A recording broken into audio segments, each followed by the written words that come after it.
드린 말씀이지만 교회는 주 예수 그리스도 십자가의 죽음과 그의 보혈을 통해서 이 땅에 세워진 아주 소중한 교회입니다.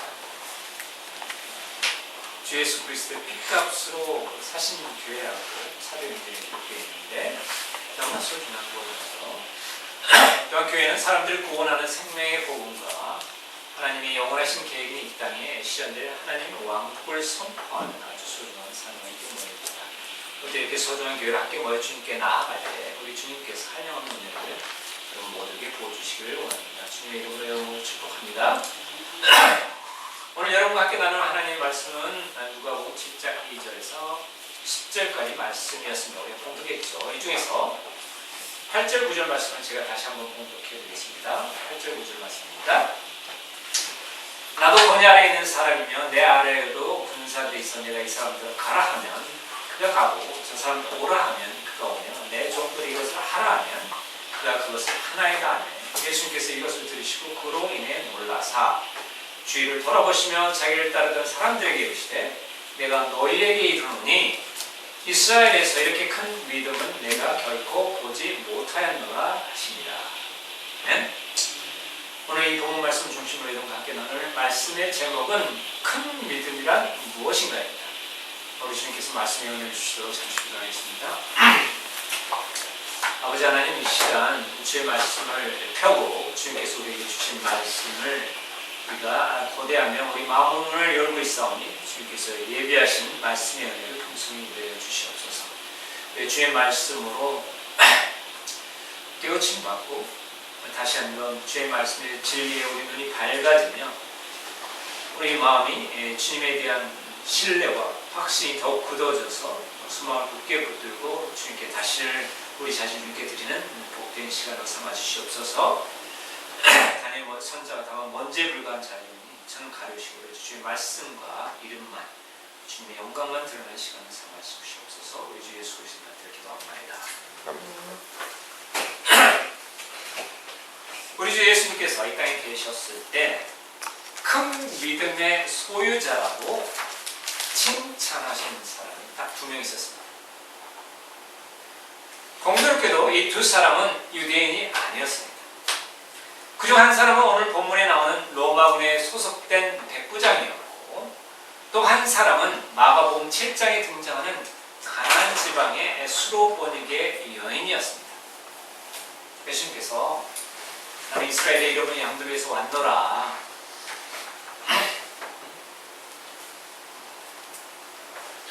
그래서 빵들을 걔들에게 주는 게 합당하지 아니하다 이렇게 얘기하셨을 때 그 수로보니게인이 걔들도 주인의 상에서 떨어지는 부스러기를 먹나이다.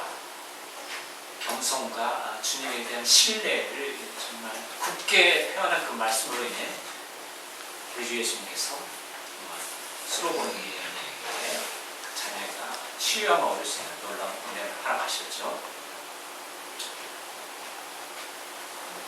반면에 예수님께서는 마음이 높은 즉 선민의식 사상 그리고 종교의 관념에 이렇게 젖어있던 사람들 이런 사람들에 대해서는 주로 믿음이 적은 자들아 오 믿음이 없는 세대야라고 반복적으로 그들에게 깨우침을 주시고 그들이 회개할 것을 주님께서 말씀하셨습니다.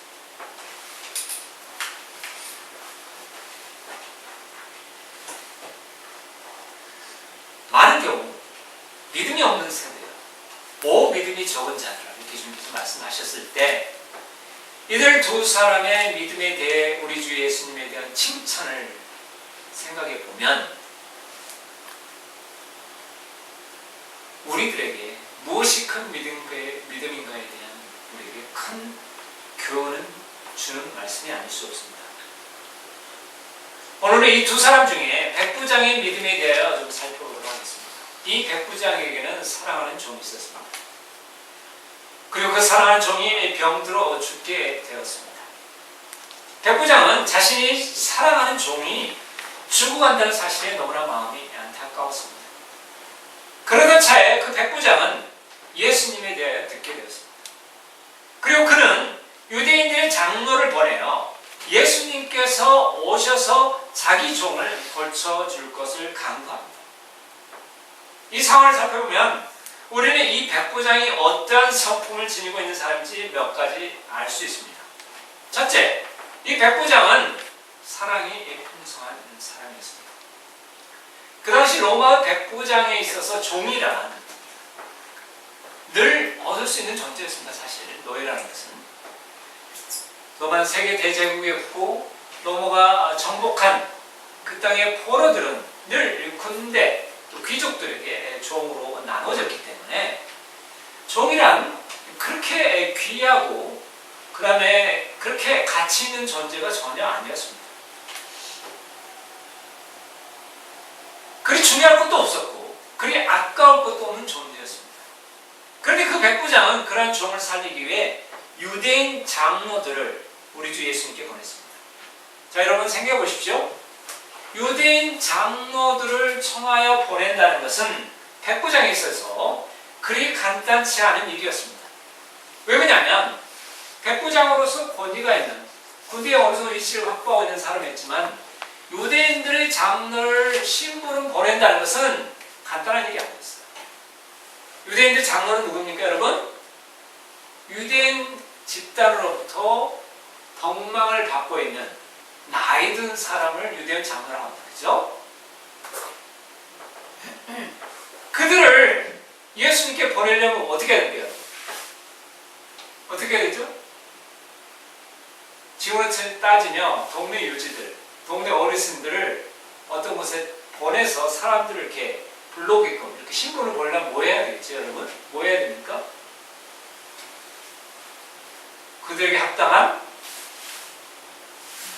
대접과 사례를 해야 됩니다. 그죠? 그렇지 않습니까, 여러분? 그렇지 않나요? 그렇죠?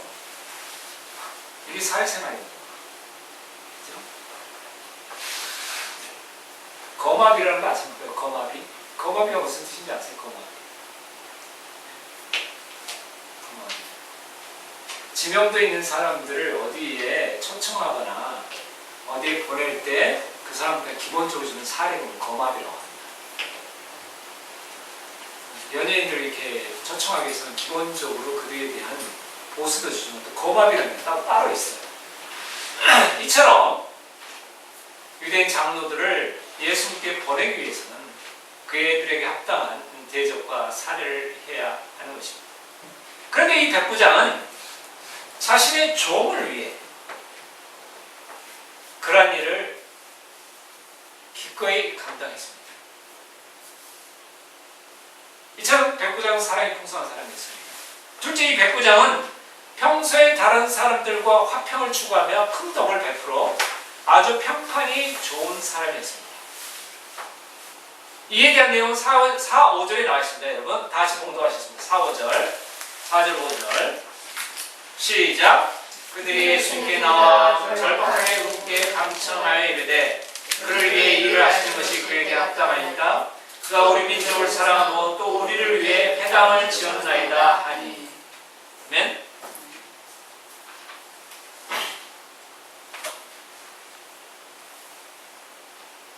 자, 이 백부장은 로마라는 대제국의 백부장이었습니다. 그럼에도 불구하고 그는 당시 식민지였던 이스라엘 백성을 사랑하고 더 나아가 유대인들을 위해 회당까지 지어준 사람이었습니다. 여러분 한번 생각하십시오. 우리도 지배를 당한 적이 있죠. 근세사에. 어느 나라에 지배를 당했었습니까, 여러분? 어느 나라에 지배를 당했어요? 최근 근세사에 있어서 어느 나라에 지배를 당했습니까? 네, 일본의 지배를 당했죠.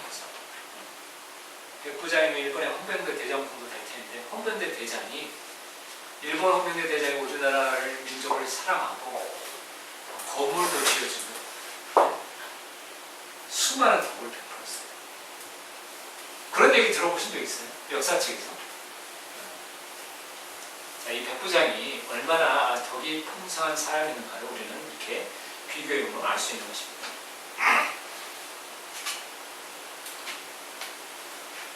이 백부장은 자기에게 주어진 모든 권위와 물질을 사용하여 유대인들에게 선행을 베풀었던 것입니다.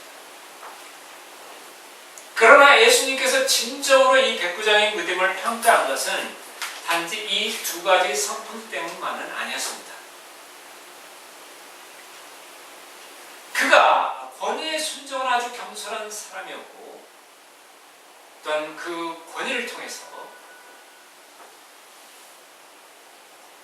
모든 사람들에게 덕과 선행을 베푼 사람이었던 것입니다.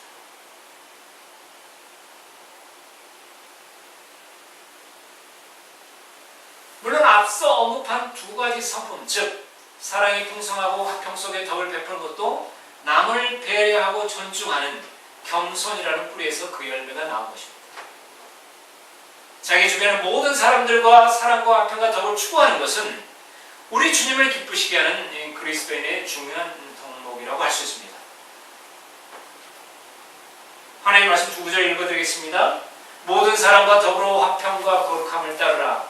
그것들이 없이는 아무도 주를 보지 못하리라.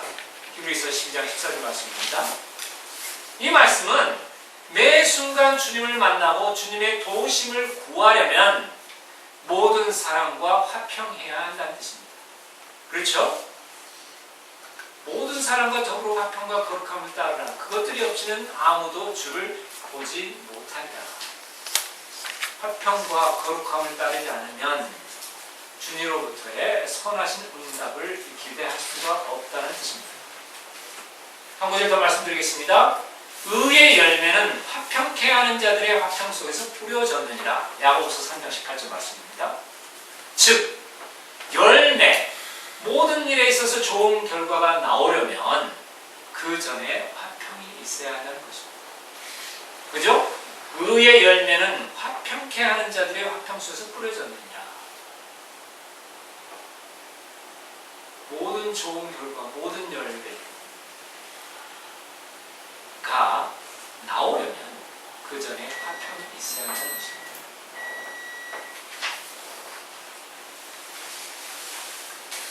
그래서 이 백부장의 권위에 대한 생각을 한번 해보겠습니다. 예수님께 전해진 이 백부장의 첫마디. 자, 백부장이 예수님에서 대화를 들었습니다. 자기 죽어가는 종을 살리기 위해서 유대인 장로들을 예수님께 보냈습니다. 그리고 예수님께서 말 가까이 오자 백부장의 친구가 나가서 이 백부장의 말을 전합니다. 이 예수님께서 전해진 백부장의 첫 마디가 무엇이었습니까, 여러분? 무엇이었나요? 무엇이었습니까? 8절에 첫 나왔는데 무엇이었습니까, 여러분? 나도 권위 아래 있는 사람이라는 말이었습니다. 내가 어떠한 위치에 있든지 어떠한 상황에 있든지 내가 권위 아래에 있는 사람이라는 이러한 생각은 너무나 바람직하고 소중한 것입니다. 너무나 지혜로운 생각인 것입니다. 이런 겸손은 비단 그리스도인으로서뿐만 아니라 사회인으로서 너무나 우리에게 필요한 덕목인 것입니다. 그래서 잠깐 백부장이 군대에서 어느 정도 위치했는지 성경의 기록을 살펴보겠습니다. 그냥 백부장 하면 그냥 하급 군대 대장 이렇게 나와 있는데 실제로는 어느 정도의 위치를 차지하고 있는지 성경 통해서 찾아보도록 하겠습니다. 다 같이 사도행전 23장 21절부터 23절까지 말씀입니다. 사도행전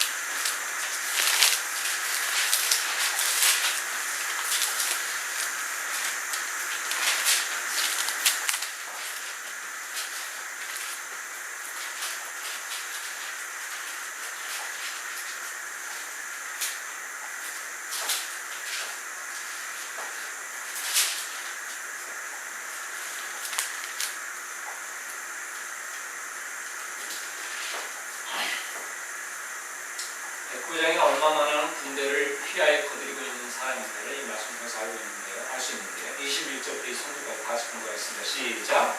예, 종대장이 장로를 보내고 21절부터요. 시작.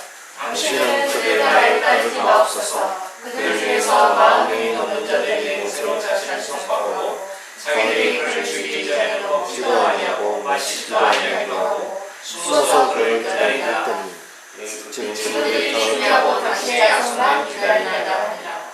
이에 총대장이 전무를 보내어 분부하되 너는 주의하여 내가 이 일을 되게 하려고 아무에게도 말하지 말라 하고 백부장 교를 보내되 반수의 가이사랴로 갈 군사 200명 기병 70명과 창병 200명을 준비하라 하며. 아멘. 자, 총대장이 백부장 교를 시켜 군대를 준비하라고 했는데 그 군대의 규모가 보병 200명, 기병 70명, 창병 200명이었습니다. 그렇죠, 여러분? 이 구절을 살펴보건대 백부장은 단순히 자기 휘하에 100명의 군사만 두는 위치가 아니었음을 알 수 있습니다. 보병도 두고 딱 나누면 200명에서 보병 100명 둘 수 있고 창병도 35명까지 둘 수 있고 또 기병도 100명을 둘 수 있는 제법 큰 군대를 거느리는 군 지휘관의 자리에 있던 사람이 바로 당시의 백부장이었던 것입니다. 이러한 위치에 있음에도 불구하고 이 백부장은 자기가 권위 아래에 있는 사람이라는 사실을 가장 먼저 염두에 두고 있던 사람이었습니다. 여러분 요즘 세상을 보십시오. 그것이 계장이든 과장이든 부장이든 타이틀 하나만 얻게 되면 감타 하나만 쓰게 되면 아나무인으로 우리에게 갑질하는 시대입니다. 그렇죠? 뉴스를 통해서 많이 보시죠? 갑질 시대. 그리고 이 갑질은 비단 어제 오늘의 문제만은 아니었죠, 여러분. 우리나라 역사를 한번 살펴보겠습니다. 혹시 아전이라는 관리 직책에 대해 들어보셨나요? 아전. 권일이 아전이 누구야? 아전이 뭐 하는 사람이었어? 네, 제가 답변을. 조선시대 중앙과 각 지방의 관청에 근무하던 하급 관리를 아전이라고 말합니다. 조선시대 밀란이 여러 번 일어나는데 그 밀란의 빌미가 이 하급 관리들의 횡포와 착취 때문이었다고 역사는 말하고 있습니다. 그 배경은 바로 이런 것이었습니다. 조선시대에는 관리들의 부정부패를 방지하기 위해 자기 고장의 출신을 임명하지 않는 상피제도를 시행했습니다. 여러분 상피제도가 무엇인지 아십니까 여러분? 어려운 도시 기억나시죠? 기억나시죠? 이것은 뭔가 아니 여기가 지금 어느 동네입니까? 어느 고을이에요? 예배당입니다. 화정이죠? 화정고을의 수령을 부임시키려면 이 화정 출신을 임명하지 않고 타지 출신의 관리를 수용으로 임명하였습니다. 이것을 상피제도로 합니다. 그 목적은 이 토착 세력과 화정마을의 토착 세력과 요주의 세력과 관리의 유착을 방지해서 부정부패를 하지 못하도록 하기 위한 제도였어요. 이해가 되십니까? 이게 상피제도였거든요.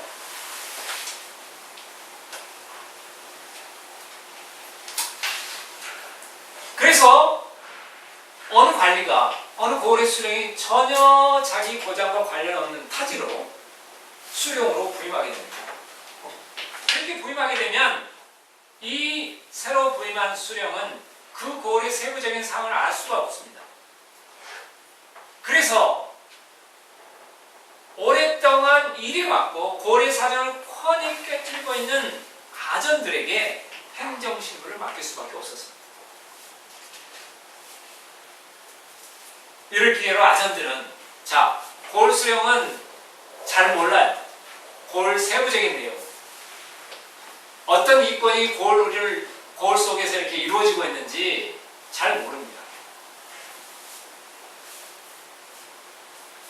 또 어느 밭에서 소출이 많이 나는지 어느 집 가족이 몇 명인지 잘 몰라요. 왜냐하면 소출과 이렇게 사람의 수는 세금을 걷어들이는 기준이 되는데 잘 모릅니다. 그래서 아전들은 이를 기회로 삼아 지방 관리들을 속이고 자신의 사리사욕을 채우는 일에 혈안이 되었다고 합니다. 그런데 이들이 주로 누구의 고요를 쥐어짰겠습니까, 여러분? 네. 힘없는 백성들의 고요를 더욱 쥐어짰을 것입니다.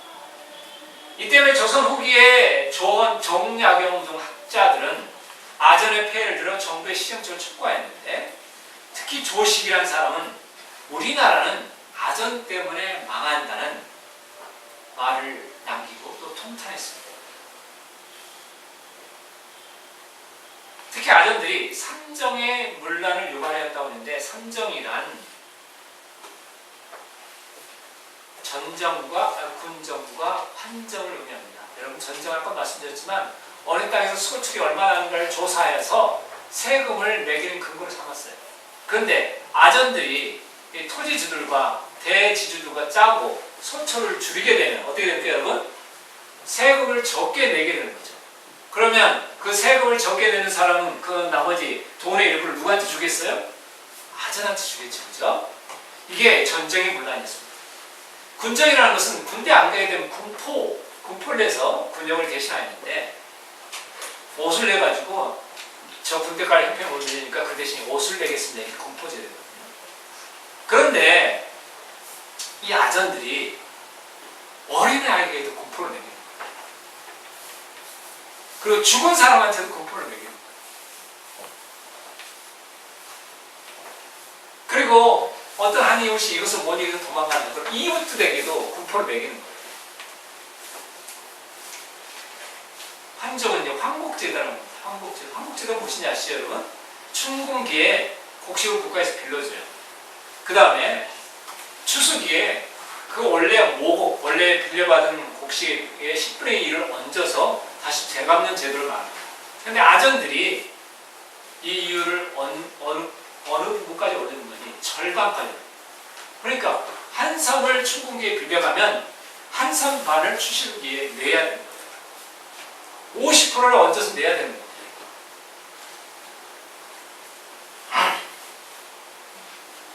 얼마나 백성들이 그야말로 힘든 시간과 세월을 보냈겠습니까, 여러분?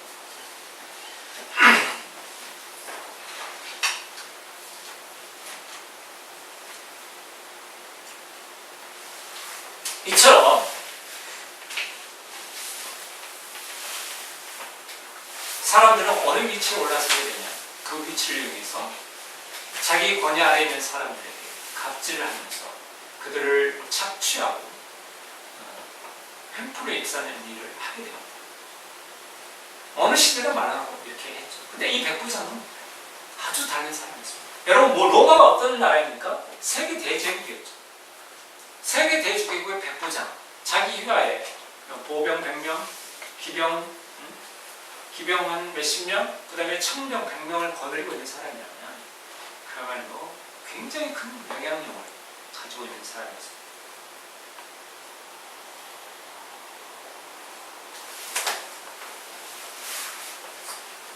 그럼에도 불구하고 이 백부장은 늘 자기가 권위 아래에 있는 사람인 것을 명심하고 있었습니다.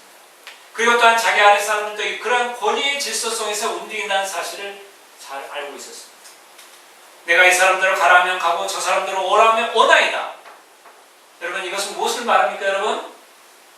내가 예수님에 대하여 들은 것을 생각해 보건대 예수님께서는 모든 권위의 위에 계시는 분으로서 그러한 예수님의 말씀 한마디면 예수님의 권위에 의해 내 종의 병이 곧바로 낫겠나이다 하라는 놀라운 믿음의 고백이 아닐 수 없습니다.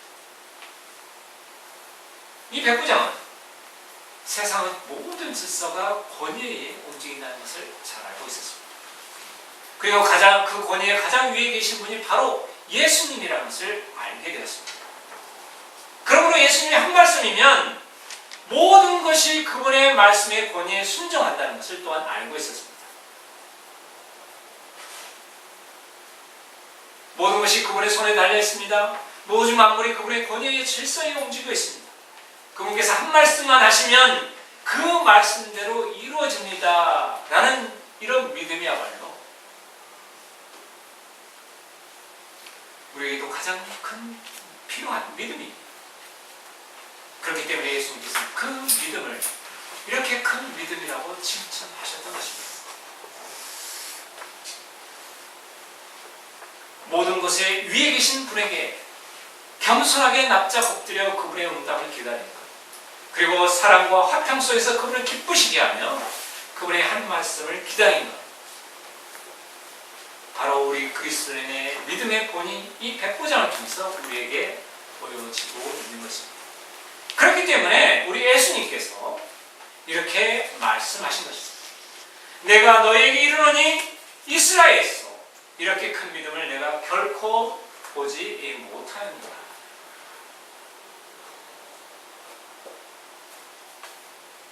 이스라엘 중에 그 어떤 사람에게서도 이렇게 큰 믿음을 내가 결코 보지 못하였다. 예수님께서 이 백부장의 믿음을 칭찬하셨다는 것입니다. 사랑하는 형제자매 여러분, 여러분 위에는 어떤 권위가 있습니까?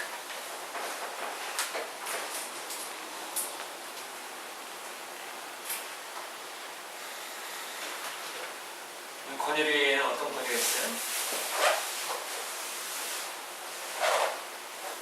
네.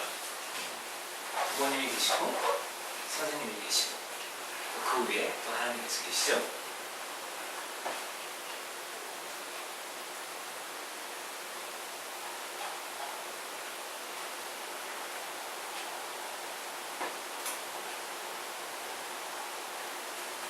이처럼 우리 권위 학생이든지 어른이든 간에 저도 이제 권위하고 있어요. 그렇죠? 물론 제 위에 하나님 계시고 또 제 직장 사회는 직장에 상사가 있고 직장에 소유주가 있는 것입니다. 모든 사람이 권위의 한 부분을 차지하고 있습니다. 그 누구 위에도 그 위에 권위가 있는 것입니다.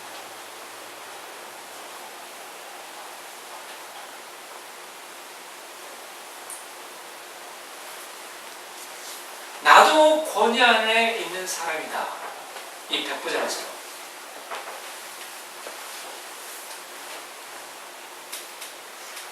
그리고 이 권위를 가지고 계시는 분에게 순종하여야 된다는 그런 믿음.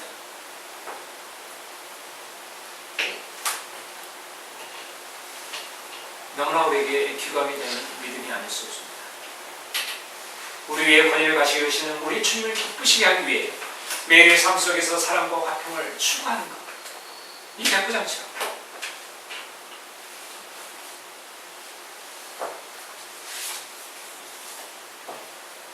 그리고 나의 모든 권위를 또한 사용하여서 나의 권위 아래 있는 사람들을 사랑으로 대하는 것.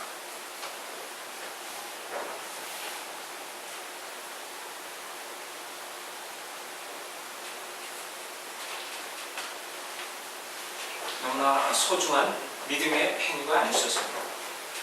여기서 더 나아가 우리가 한 가지 더 염두에 둬야 할 것은 성경은 단지 우리가 하나님의 권위에만 순종하는 것이 아니라 우리 성경 말씀의 권위에 순종하라고 해서 아니라 하나님의 권위에만 순종하면 되겠지, 하나님 말씀에만 순종하면 되겠지가 아니라 이 세상의 권위에도 순종하라고 누차 강조하고 있습니다. 다 같이 로마서 3장 13장 1, 2절 말씀을 공부하셨습니다. 로마서 13장.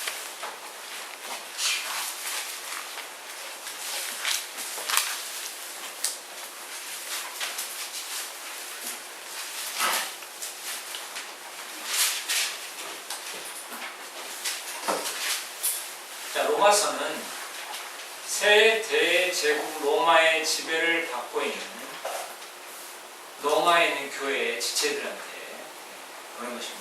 로마 교회는 물론 다양한 유대인들도 있었고 이방인도 구성되었지만 그때 당시에 세계 대제국 로마가 식민지를 지배하고 있는 상황이었습니다. 그 상황을 상상하면서 읽어보시면 되겠습니다. 다 같이 공부하시겠습니다. 1절 말씀입니다. 시작! 모든 높은 권력들의 공존하지니 하나님으로부터 나지 않는 권력이 없으며 이미 있는 권력도 또 하나님께서 인정하십니다. 그러므로 누구든지 권력에 거역하는 자는 하나님의 죄를 거역하나니 거역하는 자들은 스스로 정죄를 받으리라. 로마에서 부당한 일을 많이 당하고 있었을 것입니다. 이방인들, 유대인들 특히. 그럼에도 불구하고 사도 바울, 그럼에도 불구하고 더 높은 권력들에게 복종하라고 얘기하고 있습니다.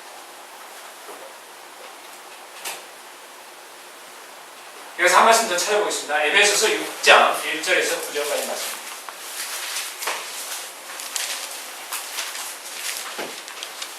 1절에서 9절까지 말씀입니다. 저와 여러분이 번갈아가며 봉독하겠습니다. 그래서 6장 1절에서 9절까지 말씀입니다. 제가 먼저 읽겠습니다. 자녀들아, 주 안에서 너희 부모에게 순종하라. 이것이 옳으니라. 내 아버지와 어머니를 공경하라. 그것은 약속의 힘의 기대 명령이니. 이것은 내가 잘되고 땅에서 장수하게 하려 함이라. 또 너희 아버지들아, 너희 자녀들 너희에게 하지 말고 오직 주의 교육과 훈계로 양육하라. 종들아, 육체에 따라 너희 주인된 자들에게 두려워하고 떨며 단일한 마음으로 순종하기를 그리스도께 하듯 하라. 사람들을 기쁘게 하는 자같이 누리고 섬기지 말고 그리스도의 종으로서 마음부터 하나님의 뜻을 행하여 선한 뜻으로 섬기기를 죽게 하듯하고 사람들에게 하듯 하지 말라.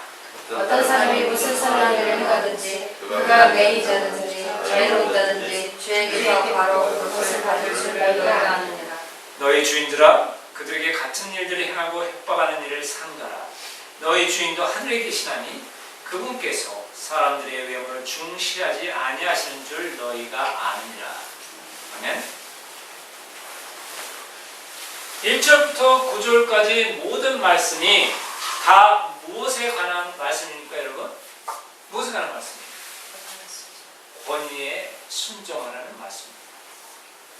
그리고 그러한 권위에 순종하는 것은 바로 자신님의 더 높은 권위가 있다는 겸손한 마음에서 나오는 것을 우리에게 알려주는 말씀입니다.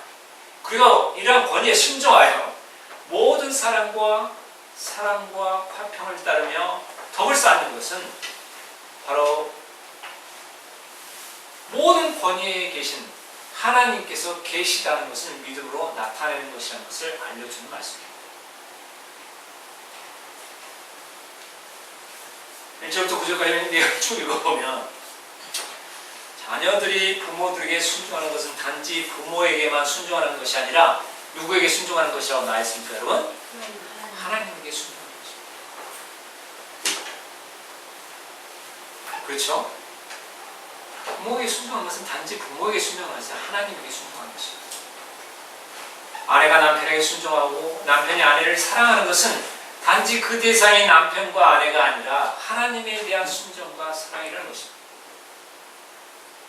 사회생활에서 더 높은 권위에 순종하는 것은 단지 그 대상에게 순종하는 것이 아니라 바로 그 권위를 세워주신 하나님의 권위에 순종한다는 것입니다. 그러한 것을 우리에게 가르쳐 주는 것입니다. 큰 믿음이란 다른 것이 아닙니다. 모든 권위에 순종하는 것이 바로 큰 믿음인 것입니다. 나도 권위 아래 있는 사람이라는 겸손한 마음을 늘 가지고 하나님께서 세우신 권위의 질서에 순종하는 것이 바로 큰 믿음인 것입니다. 단지 교회와 가정뿐만 아니라 세상 사람들과의 관계에 있어서 권위에 순종하여 모든 사람과 화평을 이루며 그리스도의 은혜의 간증과 본을 세워 주님을 늘 기쁘시게 하는 저와 여러분이 되시기를 주님의 이름으로 축원합니다. 그래야 우리 주님께서 여러분의 인생에 늘 축복의 한 말씀을 하시길 주님의 이름으로 축원합니다. 권위에 순종하여 주님을 기쁘시게 하면 주님께서 한 말씀 하시는데 그 말씀이 우리 인생 한 걸음 한 걸음에 축복이 되는 한 말씀이 되시길 주님의 이름으로 축원합니다. 기도하시겠습니다.